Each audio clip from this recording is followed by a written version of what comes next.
और भगवान कृष्ण धीरे धीरे 7 वर्ष के हो गए थे।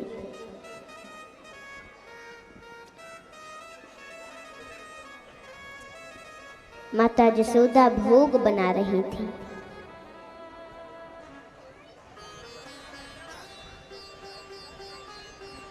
तब तक वहीं कृष्ण चले गए। माता बोली कि हे लाला दूर रहना, ये पूजा के लिए भोग बन रहे हो,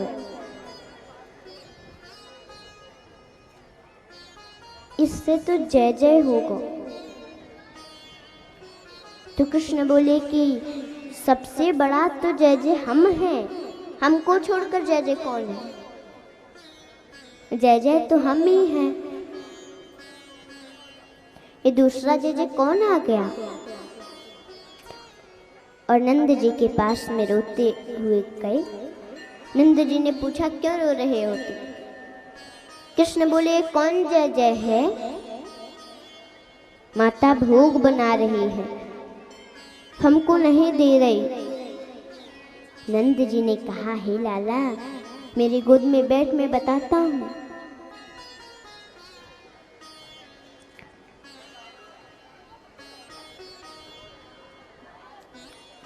नंद जी कहते हैं हे लाला, ये जो इंद्र है ना, ये हमारे भगवान है, और ये मेघमाला है, ये भी उनका रूप है।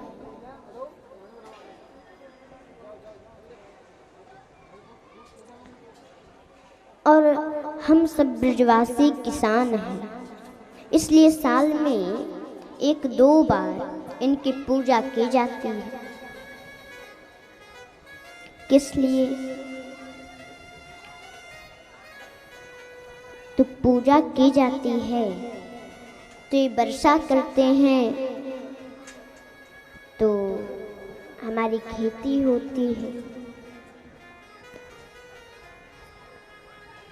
धन जल की वृद्धि होती है, इसलिए हम लोग उनका पूजा करते हैं।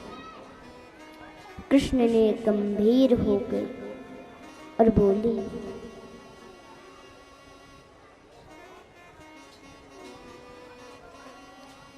हे पिताजी,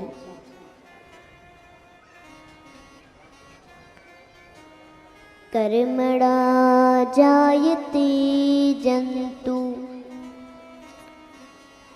कर्मणैव विलीयते,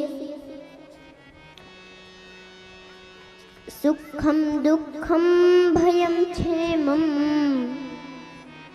कर्मणैवा विपत्यते। कहते हैं कि जीव का जन्म होता है कर्म से, जीव की मृत्यु होती है कर्म से, जीव को सुख भी मिलता है कर्म से और दुख भी मिलता है कर्म से। तो जब सब कुछ कर्म से होता है तो इंद्र महाराज की पूजा क्यों?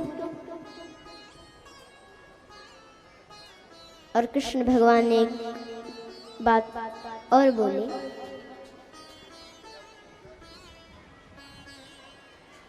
कि अस्ति चेदीश्वर कश्चित्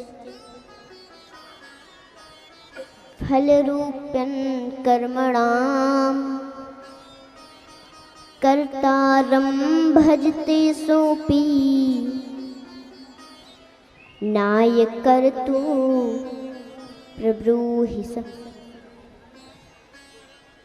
भगवान कृष्ण कहते हैं कि भगवान नाम की चीज कोई है तो वह भी फल उसी को देता है जो कर्म करता है, और जो कर्म नहीं करता उसको ईश्वर भी फल नहीं देता।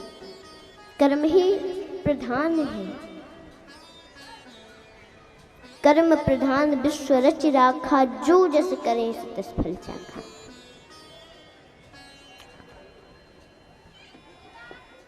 इसीलिए हमारे भारत के ऋषि कभी भी भाग्यवादी बनने को नहीं कहते, कर्म करने को बोलते हैं।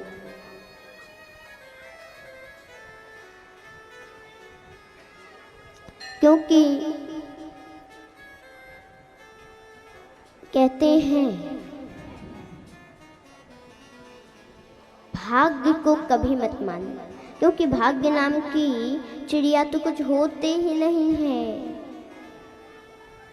आज का सत्य कर्म ही कल सद्भाग्य बनता है और आज का दुष्कर्म ही कल दुर्भाग्य बनता है।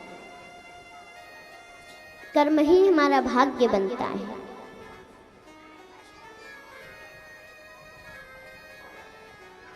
कभी भाग्य के भरोसे नहीं रहना चाहिए।